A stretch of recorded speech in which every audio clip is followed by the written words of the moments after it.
Good morning, everybody. Hey, welcome to the Real Estate Radio Show podcast. This is our inaugural Hump Day broadcast. So we're here every Wednesday moving forward at 11 o'clock, from 11 to around 12 every Wednesday. And we're here every Saturday from 9 a.m. until 10 a.m. We're going to be joined soon by our buddy Dylan Kramer of Benchmark Mortgage, and we have a really special guest today, John Hoffman, REO broker and owner at Y Rent Real Estate. And John is gonna dive deep with us on what's going on in the REO market, in the short sale market, and just what's happening in the distressed niche of the real estate market, if you will.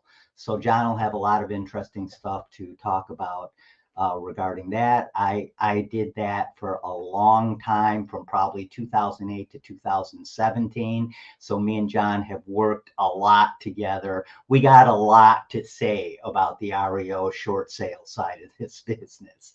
And Dylan Kramer will be joining us shortly. Dylan's with Benchmark Mortgage. He's going to just fill us in on what's going on the mortgage end of the business. And, bottom line is we want to help you, whether you're buying, selling, or investing. We want that to be a successful road you're traveling down. So here's the thing. We are live streaming on TikTok, LinkedIn, Facebook, YouTube, and several other platforms. So real estate is a full contact sport. So if you have any comments, drop a comment and let's get to it. So as I said, we're live streaming. Don't be shy. Drop a comment. I want to make a couple of quick announcements. As I said, John Hoffman will be joining us today. This coming Saturday, we're going to be joined by probably the greatest real estate attorney in the history of real estate, Patrick Loftus of Loftus Law. We love talking to Patrick. He always has great stories and some great advice as far as how you can protect yourself when you're in the midst of a transaction. And, by the way, if you're a for sale by owner and you're trying to sell your home on your own, you're running into any difficulties, again, drop us a comment and let's see if we can help you out. So also on the 29th of November, that is Wednesday. That's, I believe, the Wednesday after Thanksgiving. We are going to have just a rockin' show with Margaret Gare from Chicagoland Home Staging.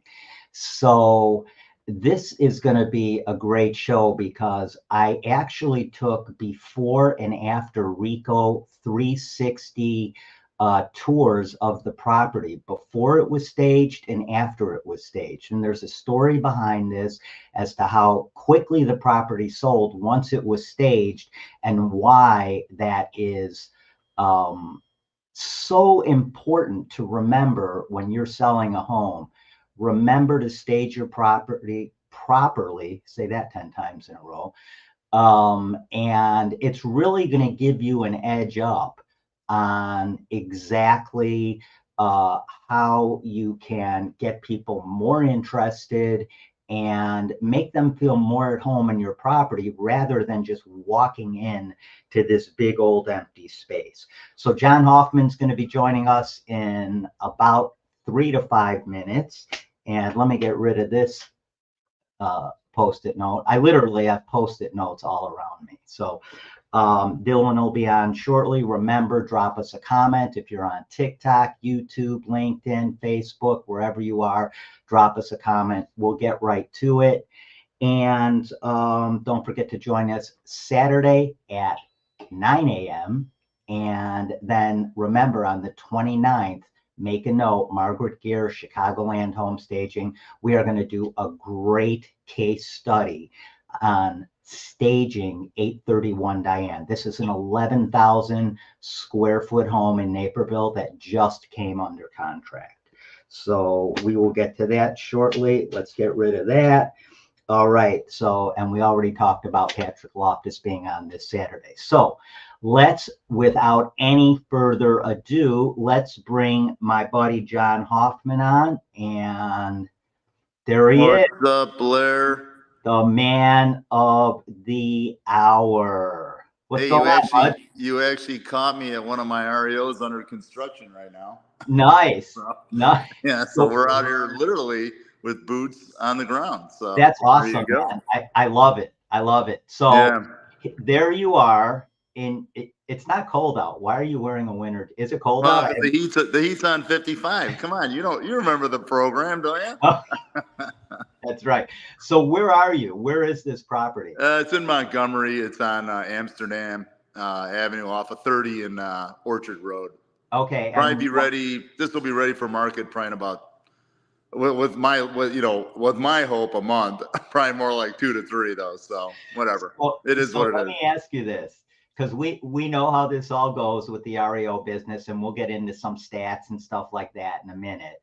But as long as you're out at this property, let's give people a little idea of what the whole REO foreclosure process is, because you may have had this property in your inventory for the last year. So Absolutely. give everybody a little the backstory of this property. Well, it's funny you're actually bringing this property up. The This property was actually vacated 2019, Wow. and I it was assigned to me about 9 months ago. And when I came to this property 9 months ago, and obviously it was obviously vacant. It'd been vacant for a while. When we got in, we found the prior mortgage servicer's inspection sheet on the table from 2019. Unbelievable. So that's how clogged up the system is. And that's kind of what I've been saying is that, when 18 and all the foreclosures from 18 and 19, they were ready to be foreclosed and shipped out. But then COVID hit and everything shut down. And a Yeah. lot of those are still jammed in the system. And that's all because of the moratorium that was placed. Moratorium, right? And people think, oh, well, that's old news. It's like, no, that's not old news. This stuff is still slowly climbing out of the sewer hole to get back above ground. I mean, that's why we don't have any inventory. And then we turn around and repair these, and that takes forever. And it's just, I mean, it's the whole system is so bogged down. It's really Yeah. hard to The explain it. repair process with Fannie Mae, Freddie Mac, and all these servicers is a lot of fun, isn't it? Oh my God. It's just, it's not even Fannie's fault. It's just that these contractors that, we know the issues with getting good help Yeah. or getting any help. Yeah. And these contractors can't get it. They don't have it, especially in these semi-rural areas. There's nobody out here working, So it's Yeah. just, you hope and pray that you'll get something done with, you can get one of these simple projects done in 6 months, Investors have the same problem. It's hard to find contractors that are going to be there every day and that are going to Absolutely. get things done on time. And the longer you hold a property, the more money out of your pocket and the less money you make. So Absolutely. your investment is really, really in a weird way. And one of the ways is tethered to the people that you're working with. Contractors, attorneys. Yeah, absolutely. There's a lot of players involved, a lot of hands on it. It takes a village. It totally. And the problem is we can't fill a village right now, and so you've got missing links all over these projects, and that's why these take so long. Yeah. But yeah, I mean, and my inventory is growing. My REO inventory right now is, albeit slowly, it's growing. And you look at the sheriff's list. I follow Kane County Sheriff's list, and that's going up. That's almost at 100 units. That was at 42 units back in May. Yeah, I saw that. And everything in the REO short sale space and in that whole distressed space is starting to tick up little by little. I don't think it's going to be where it was back in the day, but these properties that you mentioned that were put on moratorium and just stuck in the system, they are now starting to move through the system. Right. Very slowly, though. That's the problem. Very slowly. And that's, you can't even say, well, it's going to be like 08. It's not, you can't really compare any prior history of anything to anything, I mean, Yeah, but we don't know what it's going to be. It might be very mild or tame or whatever. But with unemployment's on the way up, I see a lot of, the soft landing thing is like, I don't see how we get there. I just don't.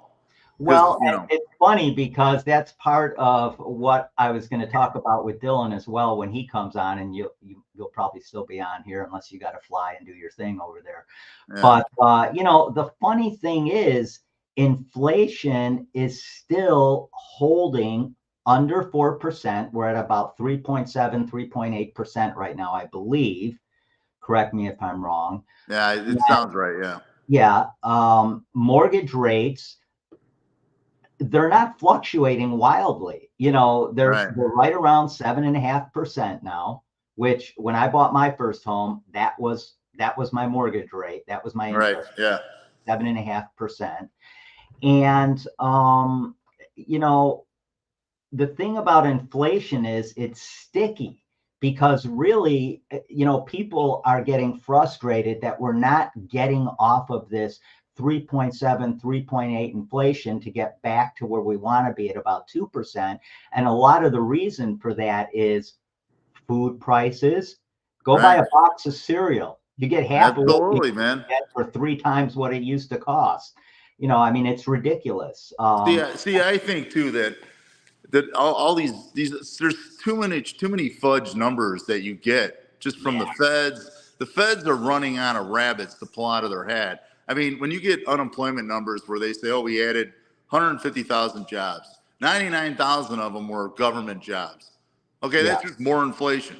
That's not like I mean, we're losing manufacturing jobs. That's a money making job. Adding people to the government's work list, that just adds more inflation because we have to pay them. And that's why we have to add private sector jobs. I mean, obviously, that's what drives the market. And really what drives the market is entrepreneurs.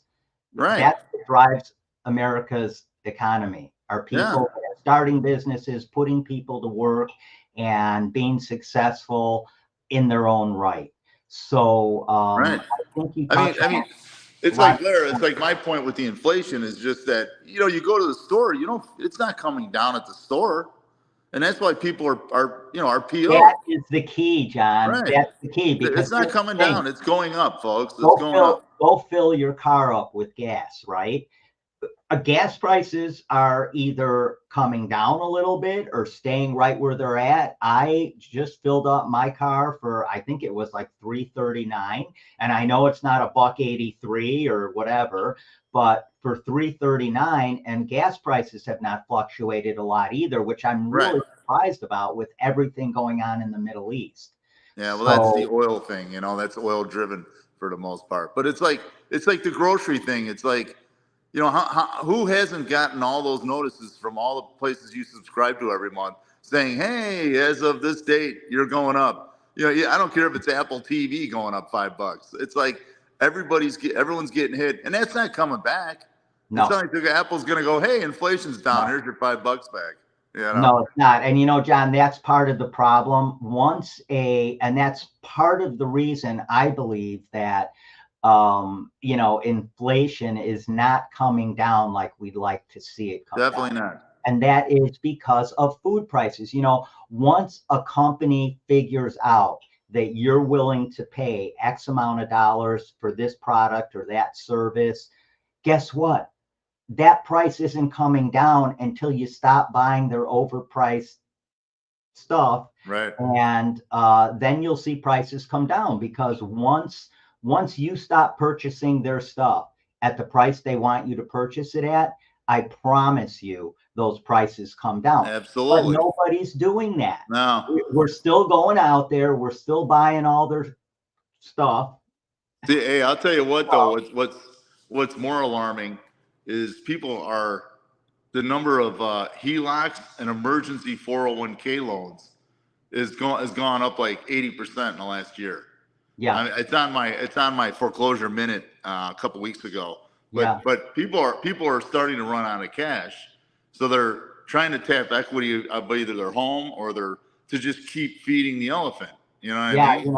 Credit card debt is through the roof. It's through the roof, and people are running out of dough, and now now people are trying to tap the money in their homes.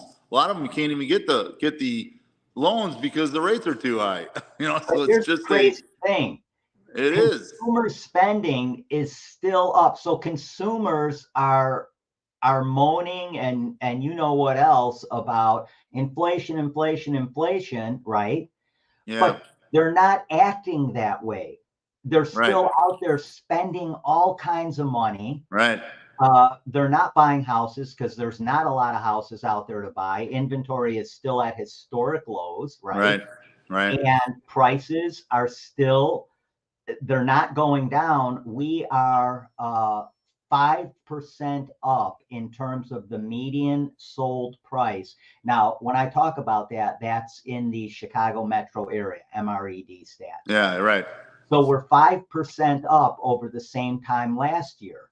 And when I say 5%, that includes all residential property types. So condos, townhomes, single family homes. Right. When you take all those and put them together, the median sold price of a residential property has gone up 5% over the last year over year. Yeah, what is it now? Like 410 or something? Oh, no. I mean, when you put all of these properties together, so, 1-bedroom condos and Okay, gotcha. so all of that, the median sold price right now, according to MRED, is $290. But that's including That's everything. pretty high. I mean, that's extremely high. It's very high. You used to be able to go out and buy a 1-bedroom, 1-bath condo for, $80,000, $90,000, right?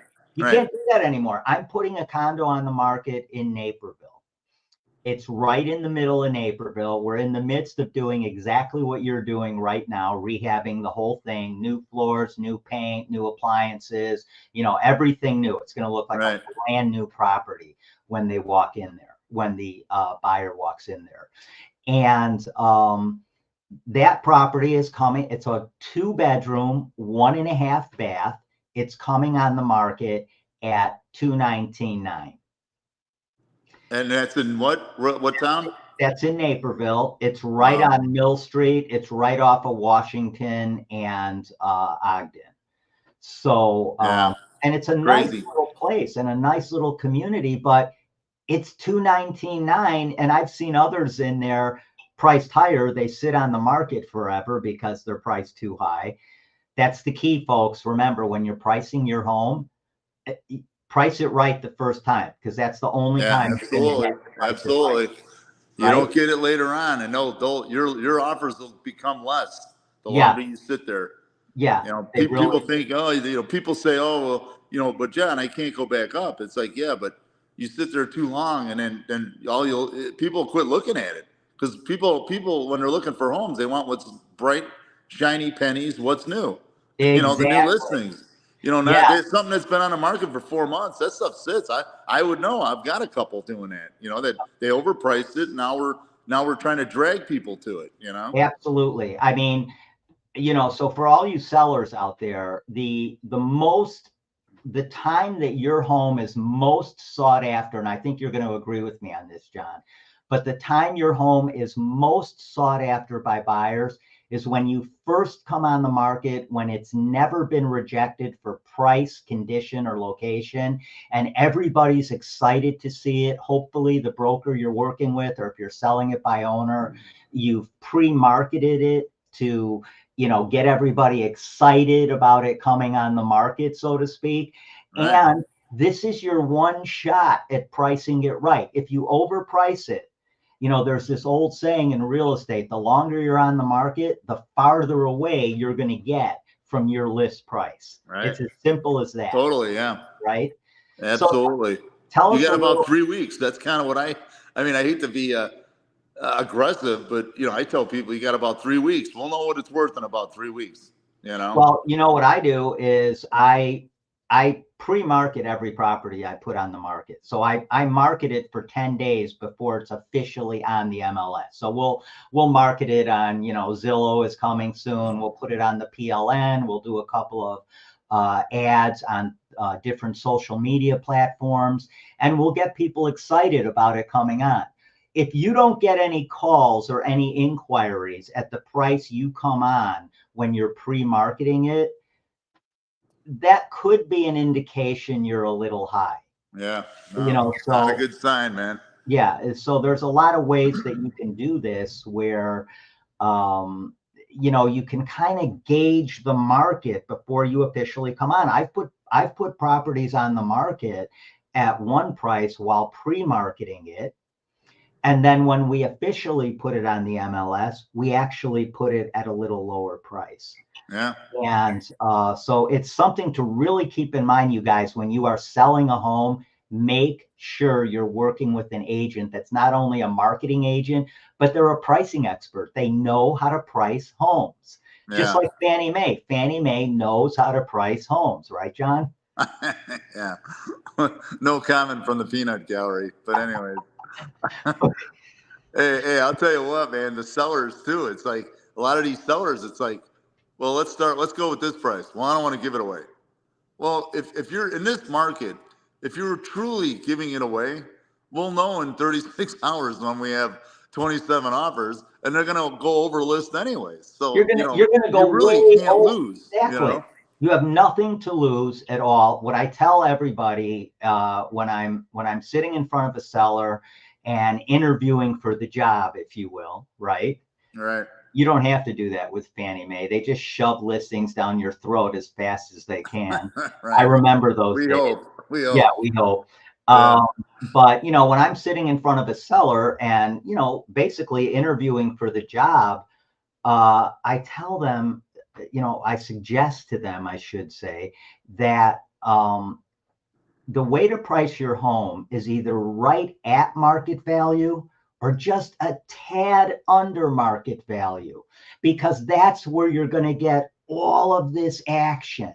And if you get 3 or 4 people that are interested, you know, you launch your property on a Saturday, you give everybody 2 hours to see the property at the same time, 15 different people show up. Even if only one of those couples showing up or person showing up are interested in the property, they're going to see all these other people there, right? Right. And they're going to say, definitely creates a frenzy for sure. Yeah, I got to get back to my car and write an offer. I'm not going to get this house. And typically that offer is for more than what you're at. So there's a science behind doing this, right? Oh, absolutely, man. Yeah, it's, you know, that's what I mean. Like I said, some sellers are like, you know, well, we don't want to give it away. Don't go too low. You know, 10 grand. I mean, you know, it's not going to make that much difference, and it might pop it. Sometimes you have that sweet spot on a price that, boom, all you know, you've had listings where you've had it for 3 weeks, couple showings, nothing major. All of a sudden, you put it at one price, 10 grand less. Boom! All of a sudden, you got 20 offers. Yeah. You know, 35 showings, and it's just like, wow, where did all that come from? But every property's got its sweet spot. You know, absolutely. And you know, the other side of that, John, is that you put a property on. So I have a property in Chicago. It's a 2-flat with a finished basement. It would be a great little gem for an investor to pick up and add 3 more doors to their inventory, because you and I both know it's a really tight market out there for investors. Oh man, they have to have a complete inside track to get any property with any fruit on it whatsoever. Yeah. And so it's a tough market out there for investors. And so for sure, this property would be a great property for an investor to pick up because it's 3 more doors. It's 2 units plus a finished basement with a bathroom and a bedroom in it already. So they just got to clean it up, do some cosmetic work. And, you know, it would be a great house hack for someone to go live in and rent out the other 2 units. But here's the problem with this property. So when I first went into Mr. and Mrs. Seller, I suggested to them, I said, you know, based on all the facts we're seeing, and I showed them all the numbers, you know, I'm a title agent too, so I can get into some of the nitty gritty on what's going on in terms of median sold prices and what the title company puts that house's value at. So I showed him all this information, right? All this information. And I'm like, here's what I think. Investors are hungry out there, right? They are hungry for properties. There Oh, for aren't a sure. lot of properties to buy. So I said, we might be coming on a little too high, but I'm okay. I'm okay trying this, right? Right. My suggestion to you, Mr. and Mrs. Seller, would be to put this property on the market at 259.9. I said, if we're a little high, we're going to find out in 30 days. And I don't think we're that high, but I think that's where we should go. Well, we were thinking about putting it on for, let's put it on for 299.9 and see what happens. Oh. Yeah. That's I'm like, quite a bump. yeah. So, I'm thinking to myself, I told him, I said, look, you are driving this bus. I'm only here to give you my best advice and tell you exactly what I would do if it was my property and I was selling it at this time. Right. So, and Dylan's going to be joining us in a minute here. And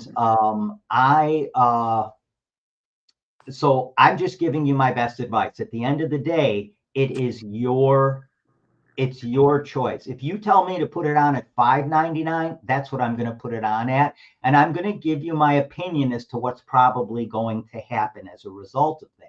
Right. Because I want you to have the full story. But at the end of the day, it's your choice what to put it on at, right? So we put it on at 299.9. We dropped it to 284.9. Now, here's what I was getting at, because like you were saying, sometimes you drop the price 10 grand and you got 30 people at your door and absolutely, yeah. And it's way over list price anyway. Well, with this property, the exact opposite happened. Even though investors are so hungry right now, even though we listed it too high, admittedly, it's still too high right now, probably. Well, not probably, it is. We've had 45 showings on this property with no offers. Yeah, now that's not a good sign. Yeah. Right. I mean, that has to be that's a horrible sign. Right. So listen, give us some of the stats on what's going on in the foreclosure business right now in terms of what you're seeing. Foreclosures, short sales. You still with us? Yeah, hold on. I got a call just coming in. We're good though. No problem. I'm sorry. Go ahead, say it again. Don't worry about it. Give us some of the stats on what you're thinking as far, or what you're seeing as far as REOs, short sales, foreclosures, Kane County. Foreclosures inventory slowly growing for sure. And I've added, I think I added 4 in the last 2 weeks, 4 new REOs. Remember when we used to get like 8 in a day? Oh God, yeah. Oh man, that was the Wild West, no doubt. Good times though. Oh yeah, no doubt. Yeah, one day, not for everybody, obviously. One day, me and you are going to do a podcast where all we're going to have is war stories from the REO market. Right, we should, yeah. Oh, we're going to do it, man, because we are going to blow people's mind with what goes on out there. Oh, for sure. But yeah, like I said, the auction list. I mean, that's a great barometer. You just go to your local. I go to Kane County Sheriff, look up foreclosure properties. That's gone from it's up to almost 100 units right now. And it's growing. So and that tells you right there what's going on, and all you got to do is look in that website and you can see the balances and where some of these are located and those values. And that's the thing is that, everybody's like, oh my God, all this equity and values are way up. But all it takes is a couple of distressed sellers to sell their home in their neighborhood. That's your new comp. If he sells it for 40 grand less, that's a comp now, Well, with one exception, appraisers do take into account if something's a foreclosure. Well, I'm not even talking foreclosure. I'm just talking like a distressed seller. Like, oh, we got to get out of here. Yeah, absolutely. I mean, that's a comp now, and that's why it's just tough, man. It's I see a lot of tough times coming up. Arctic winter. Yeah, well, listen, we're headed into Thanksgiving. Everybody's thinking about their family members that are coming to visit. They don't want to make it too comfortable for them, so they have to figure out their household situation. I know how that works. Right. everybody's thinking about traveling to someone's house. And then from there, you go right into everyone starts thinking about Old St. Nick and Christmas coming up. So Right. yeah, we're headed in the Chicago metro area. You know, if you're watching from on YouTube or wherever else from Phoenix or LA or some other place, you know, real estate doesn't change as much in the winter months as it does here, because Yeah. no one wants to go out and deal with this stuff. No, You know, definitely not. the weather. Definitely not. So give us a quick thumbnail of this property you're at in Montgomery. How many beds? How many baths? This is a 4-bedroom, 2.5 bath, full finished basement.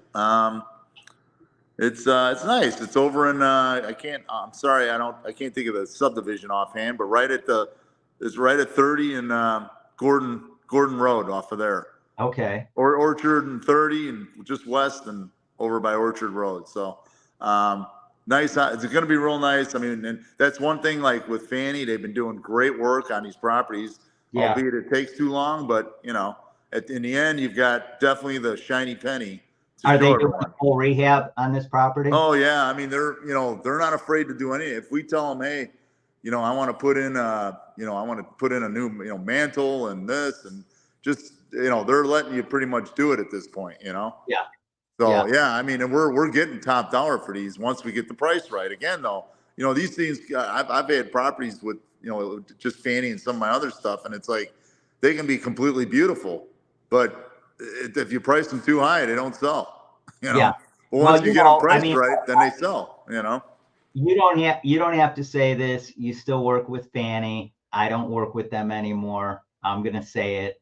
Fannie Mae has a different way of pricing homes. I'm not knocking them or anything. I'm really not. But they have a different way of pricing homes. They put it on a 3-month marketing cycle. So Right. so very often these homes will come on the market overpriced. And by the time you're at your 60-day mark or 30-day mark, even, you're getting a little closer to where it should be. Thanks, Stephen. Stephen McMullen just dropped a little comment, said, great podcast, guys. So thanks for tuning in, bud, and keep doing it every Wednesday at 11 and every Saturday at 9 a.m. And we're going to bring Dylan on here in a second. So can you give us, I'm probably asking you something you can't do right now. What's that? I don't want to get you in trouble. Yeah, right. Easy, pal. Give us a range of what you think this property is coming on the market for. This will be probably 310 to 360. 360. I mean, honestly, I don't know. I don't know. No, I get it. Yeah, I haven't looked at, just because I haven't done an analysis on this property. Yeah. I really haven't, I mean, I know what you're going to tell them, and then I know what they're going to do. Right, I'm going to say 389. You know what? Think about this. 4-bedroom, 2.5 bath, completely rehabbed, anywhere from 310 to 360, depending on how Fannie Mae's algorithm works in their mind. Right. And John's getting another call here or something. Right? Okay, my bad. So, yeah, that's not bad. I mean, that is a pretty good price, and that 310 to 360 for a 4-bedroom, 2.5 bath property is a pretty good deal. Still, as we just said, the median sold price right now is $290 in the Chicago metro area. It looks like we lost John. Hey, if you want to get a hold of John, go to Why Rent Real Estate. John is a great guy. I've worked with him for a long time, and we are now going to bring Dylan Kramer on, Benchmark Mortgage. Hey, buddy. The man, the legend, Dylan Kramer, the mortgage guru, the mortgage problem solver. I like that. Yeah, well, you know what? We're playing with taglines here early in the podcast, and we'll figure out what exactly is going to kind of present itself to the market as we go forward. But I'm kind of excited to get on and talk a little shop today. I actually am. I've been chasing around all day. It's been an interesting week in the market, and I think that it's as we, I heard you talking to John. I think that this holiday season has the potential to be really, really good if you're an active buyer. One of the things I talked, Larry, last year with a few of the business partners that I work with is, hey, it was a great time to buy a house. And I think it's kind of repeating itself. And here's why. Last year, and this year's going to be the same. Everybody was under market. And at that point, rates were at about 6.25%. And everybody was like, oh, we'll have lower rates in the spring. And there were a bunch of people like, oh, we'll have lower rates by May. Like, it's going to be great. And we'll have rates in the 5s again. But what if you don't? And that's what came to pass this year, right? Like, we had rates in the 8s as early as a month ago. Mm-hmm. And we've, carried the entire year in the 7s. So the fact of the matter is that if you bought a house that's $300,000 a year ago and it's up 6%, you made $18,000. So you paid 6%, but you didn't pay 8, and you made $18,000 in appreciation this year. And so I just think that for the right motivated buyer, we're going to have a lot of buyers go to the sidelines. Rates are still high. It's the holidays, blah, blah, blah. The only people who are still in the market are the ones who are really motivated to sell, and you can get a house under your control at a fair price. And I've heard you say lots of times over the last few weeks, you can never renegotiate your sale price. I was just going to say that. I was going to say it again. Thank you. Go ahead. No, make the point. I think that this window, now that we're into the mid-November window, right? It's Thanksgiving next week. And we're going to find ourselves surely with a market that is slower, right? Like, let's not kid ourselves. It's not a fast market. And so the thing is that, I mean, it's an old Warren Buffett phrase, right? But you need to be greedy when other people are fearful, and you need to be fearful when everybody else is greedy. And so we're in a situation right now where rates are making people scared and heading into the sideline. This isn't the time to be greedy and get yourself, especially like John mentioned in the last segment, as I was listening, there are distressed sellers that are now in the market. You know what they do? They stay in the market during the holidays because they're just hoping to catch that one buyer. And if you can catch that one person and get in there and close fast, right? I mean, this, not to shill for myself, but that's exactly what I'm going to do. If you're pre-approved and you've got your stuff vetted and you're ready to go, and you find a place Friday after Thanksgiving, Monday after Thanksgiving, and they're like, can you close before Christmas? Absolutely. But I need another $10,000 off. And that's a doable thing because the market is going to cooperate with the buyers now. And at the end of the day, we've talked about it over and over again, right? But we can go through the list. And don't let current rates scare you off. Market conditions are going the right way. Absolutely, 100%. And the point Dylan started making when I rudely interrupted him, the point he was starting to make is that, guys, you can never renegotiate your purchase price, but you can refinance your interest rate. So if you buy a house at 7.5%, that's your interest rate on your mortgage, and you get it for $20,000 cheaper than you would have if you would have waited until interest rates drop to where you wanted them to be. And there's this feeding frenzy that's driving prices up again, because trust me, that's going to happen. You're making a mistake. If you find a house that you like now, full speed ahead at 7.5%. Right. Larry, you know what? One of the things we talked about over time on the podcast, on the radio show is look, if rates have driven you out of the market because you're not financially qualified anymore, I get that.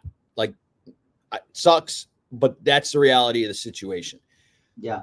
But if you're still qualified at these rates, then you can only do better from here on a monthly payment standpoint once you get things kind of under your control. And at the end of the day, that's really, I think, the most important thing that people have to recognize is this market, the quote, good times to buy, great times to buy, look ugly to everybody else. Like that's, I mean, and it's not just real estate, right? Like at the end of the day, if you turn around and you were out and you were looking for the right time to buy the stock market, it was in 2008, right? When it had crashed 40% and everybody was like, you can't buy stocks. Look what happened. No, now's the time, right? Now, absolutely now is the time. Yeah. And so I just think that you have to cast an eye on finding the right deal. And I get that you might find yourself in a situation where the right deal, quote unquote, doesn't look like it. But I'll tell you a story from the last market. I know you were talking about the good old days in the previous segment. Right. I had a client and he was kind of the first one, right? He bought an REO property with a renovation loan and we helped him do it. And it was a condo on North Avenue near Humboldt Park in the city of Chicago. Okay. 4-story building, medical office on the ground floor, 3 condos. Okay. It had originally been purchased for like $350,000. He got it for $80,000 and a rehab loan to redo the kitchen and redo the bathrooms because they were a mess after going through foreclosure. He bought the top floor unit, bought it for $86,000, but was all in on the loan on like $110,000. He divested himself from that property after living in it for 2 years and then renting it for almost 10. He sold it for $435,000. And what did he purchase it for? He was all in at $110,000, $85,000 purchase price, $25,000 in rehab. There you go, guys. And that's the win, right? Like if you want to kill it in real estate, to your point, you got to make it on your buy. And so my point about this current market is, look, it's not a foreclosure market. There's probably not triple your money. I mean, the other thing for him was he was like 5% down. So, I mean, he made $300,000 in profit on 5, 6, 7 grand, right? Because he only had to put that money. That was his cash on cash. But his purchase price tripled. That's probably not in the market right now. Like, I get that. Yeah. But the reality of the situation is that if there was ever a time where somebody's like, mark it down or give him the last 20 grand, I got to get out of this house, it's now. It's this time of year. Yeah, absolutely. Buyers that are on the market now are 100% motivated. And that's one of the things I wanted to get into with you. You know, we talked last week a little bit about the fact that, short inventory. We don't need to go into that again. Everybody knows There's not a lot of inventory on the market. A lot of buyers are on the sidelines because of perceived high interest rates, because they've seen all these 2 and 3% interest rates over the last, 2-3 years ago, whatever. So a lot of of the 568,000 or so houses that are currently on the market nationwide, about 39% of those have had at least one price adjustment. And by price adjustment, we know that. You mean cut. You're right. So let me ask you a question, Larry. Make your point, but I have a question when you're done. Okay. I wanted to get into something. And before we do, ask your question, but I wanted to get into, other than just lowering your price, what are some of the things sellers can do to motivate buyers? And one in particular I'm thinking of is the 2-1 buy down, which you could explain how that all works, or you could explain what would be a better motivation. Sure. Let's talk about buy downs. So Larry, there's two types of buy downs in the market. The one that people advertise is the 2-1 buy down. And I like it. I don't like buy downs generally. So let me say that up front, but let me explain them. So buy down 1 is what's called a temporary buy down or a 2-1 buy down. It makes the biggest difference from an affordability standpoint of the monthly payment for a borrower. So in essence, using our $400,000 example, what it allows a seller to do is put some money aside, usually about 2.5% of the purchase price. So in a $400,000 case, it's 10 grand, right? Mm-hmm. And so they put that 2.5% aside, they concede it to the seller. So they're going to net $390,000 once all is said and done. The lender takes that money and puts it in escrow for the borrower. And they use it to discount the payment 2% the first year. So if rates are 7.5, the payment will effectively be 5.5 for the borrower for the first year. And in the second year, it'll be 6.5. And then it resumes at 7.5 for the balance of the loan. It is a temporary buy down. It is funded by the seller. On a $400,000 loan, it'll make $300 a month in difference, which is great because if the seller cuts the price the same $10,000, then the payment would be permanently reduced by about $60 a month. Mm-hmm. So it is for the first year, a 4x discount versus just cutting the price. However, it is temporary. And I don't like it for that reason. Buy down number 2 is, in essence, a reduction of the rate. So let's say we take 2.5%, we buy down the rate. If rates are 7.5 today, 2.5% will buy you half, maybe 5/8. So maybe you get 6.875. That sort of reduction is more like $200 a month. And so what does that cost the seller exactly? Same 2.5%. So exact same the seller 2.5% of their so you can do their purchase price. $400,000. It's 10 grand. Lender's going to put that aside. It's going to drop the interest rate to X. Right. It's going to drop it roughly half to 5/8. So in essence, think of it like this. If you're a seller and you're going to cut your price 10 grand, or you're going to not gain this last 10 grand, you got 3 doors. Door number 1, cut the price. Save the borrower $60 a month. Door number 2, fund a buy down, like a permanent buy down. And you might move them from 7.5 to 6.875. And that's going to maybe save them $200 a month. Right. Door number 3, 2-1 buy down, temporary, $400 the first year, $200 the second year, and then back to normal. They're all fraught with problems. The price cut doesn't really, it's just not sexy, right? It doesn't win, right? I mean, it's $60. It's not going to move the needle. I don't love either buy down, honestly, Larry, for 2 reasons. But I like the permanent buy down more than I like the temporary buy down. The permanent buy down gets you 6.875. But what if you're right about rates? We've talked on our broadcasts before that you think we have lower rates by spring. I think we will have higher rates. However, with lower rates comes the opportunity. If rates go to 6 3/4 and you have 7.5, you'll refinance.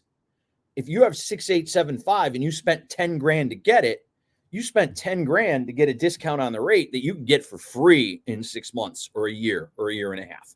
So I wouldn't do that. The temporary buy down, I think, is a preferable buy down, but I don't love it either. And the reason is, if rates are 7.5, you still have to qualify at 7.5. And so that temporary buy down, the good news is, if you go to 7.5 and then start at 5.5, and in 8 months you want to refinance, the money in the escrow account is yours to take with you to your refinance loan. And so at least that money is yours. Whereas in the permanent buy down, although the rate buy down is permanent, the discount is gone if the opportunity to refinance shows up. Right. So part of it for the client depends on what's the right move next. And sometimes it's really difficult to know. So if that seller is going to take 10 grand less, I would argue that the seller buy down is the best of three kind of not great options, right? At the end of the day, like, look, high rates are a difficult thing to deal with. On one level, the 10 grand on the purchase price, like if you're going to finance 80% of that, it's going to save you $2,000 in cash up front. And that's it. And the lower loan payment's going to be $60 lower. Like it's just, so it depends on what, go ahead. What is your, what would you say is the best road to travel with those three scenarios you just gave?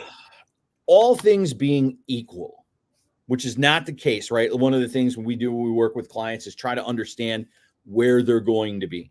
So let's say this: if you're going to be in the house for an extended period of time, you see it as a 5-year plus house, I would get the 210 buy down, which I know sounds like I don't love it, and I don't, but it's the best deployment of that money.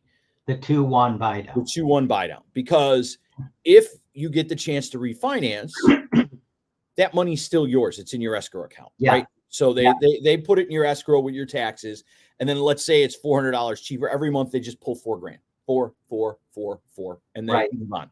Right. And so if in 8 months they've only used 3,000 of the 10,000, the other 7 goes with you to the next loan. You could reduce your principal balance. You could do a bunch. Yeah, I mean that's a big deal. It is.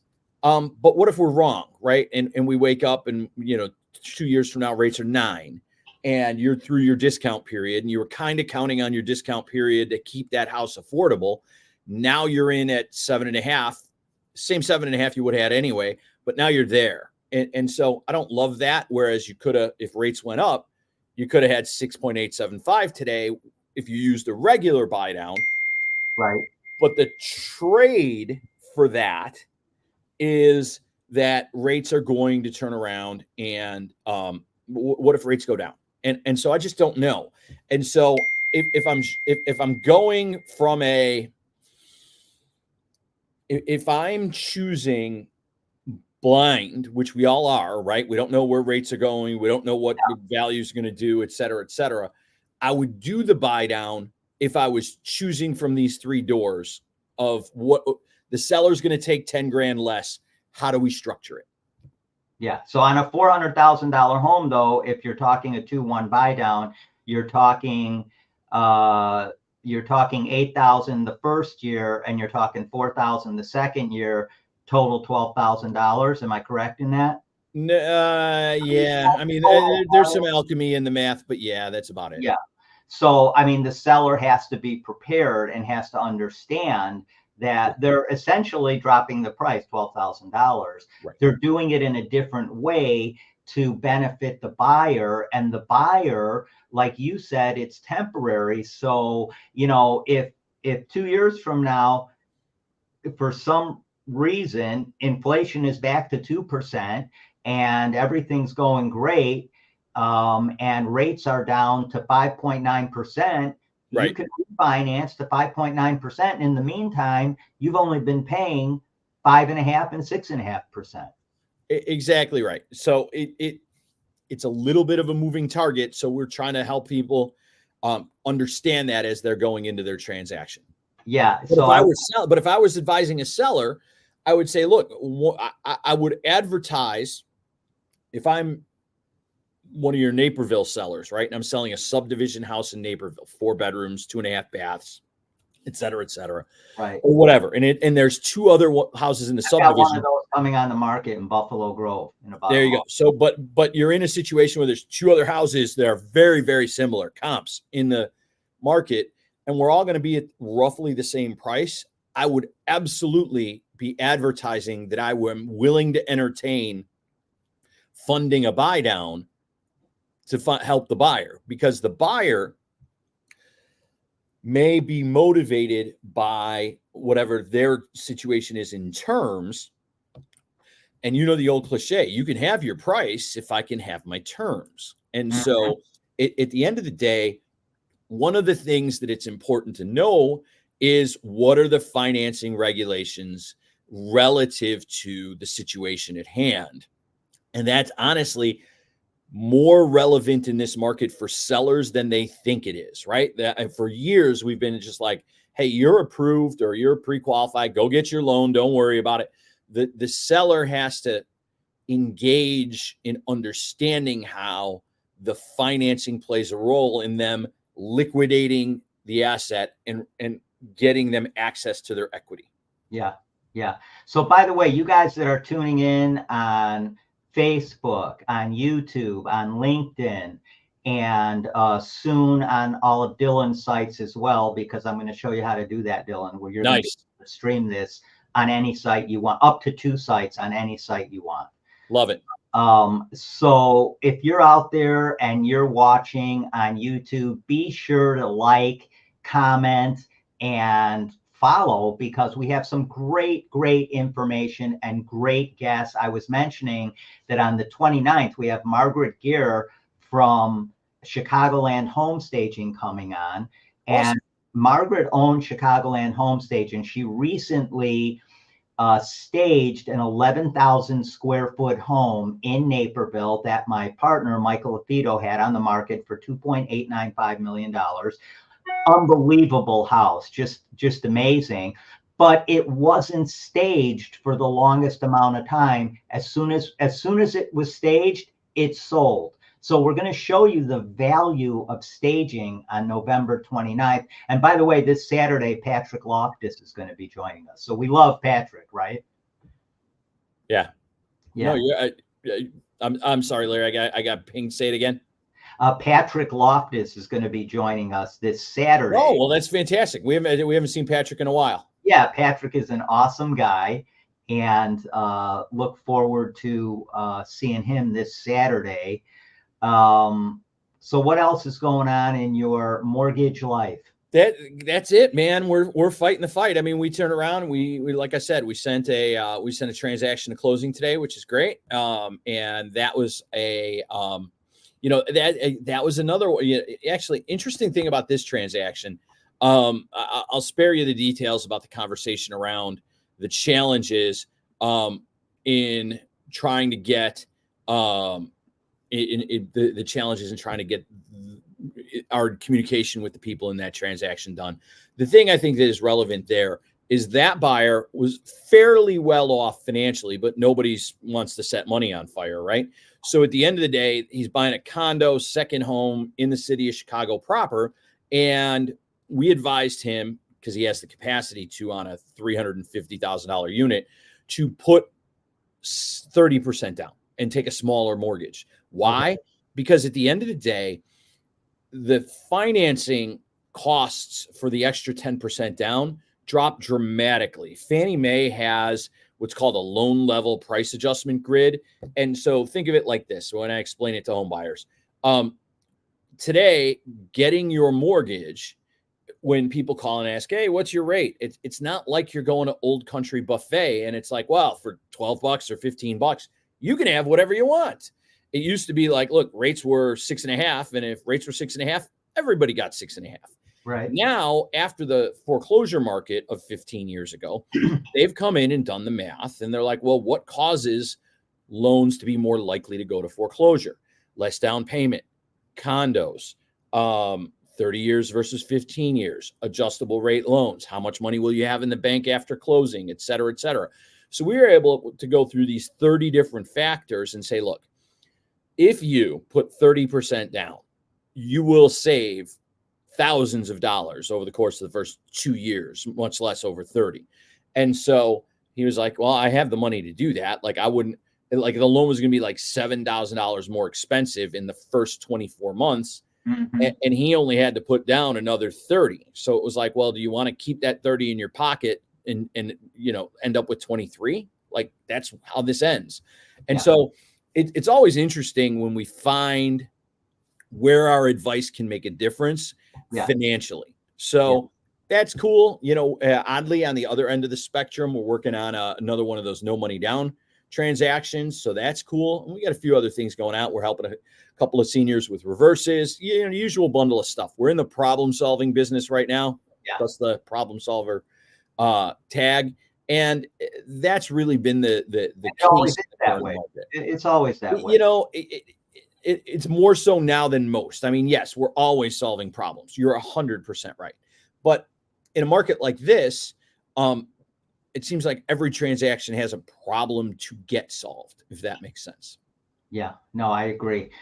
Hey, listen, if somebody wants to get in touch with the Dylan Kramer, the mortgage problem solver, the guru, how do they do that?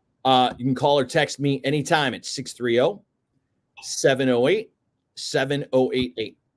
Okay, awesome. Listen, appreciate you coming on as usual. I'll see you Saturday at 9 a.m. All right, my friend. We'll have some good conversation with our buddy Patrick Loftus of Loftus Law and Chicago Metro real estate attorney. So have an awesome week. It's hump day. You still got a little bit of a week to go here. We'll get through. If you need me, call me. I love it. As always. All right, my friend. Take it easy. Yeah, I'll talk to you. All right, everybody. So that was Dylan Kramer, the mortgage guru, the mortgage problem solver. If you need to get in touch with Dylan, just give him a call at the phone number he gave you. By the way, I want to make mention of something. If you guys would like a lot of your questions answered about real estate, I just published this book called The Top 10s of Real Estate, 32 proven top 10 real estate lists to help you absolutely maximize your profit, whether you're buying, selling, or investing. And if you want this book, yeah, you can go to Amazon and buy it. You can go to Barnes and Noble and buy it. You could whatever. But if you want the book for free, just text book to 630-921-0611, and I will send you the free ebook, The Top 10s of Real Estate. We're getting a little light in here, so it's hard to see. There it is. Okay, so the other thing is I want to thank our sponsor, TrustedAgentUSA.com. Whether you are buying, selling, or investing, TrustedAgentUSA.com will save you a ton of money. And not only that, match you up with the top agents in your area, wherever you are, whether you're watching us in California, Phoenix, Chicago Metro, Milwaukee, wherever.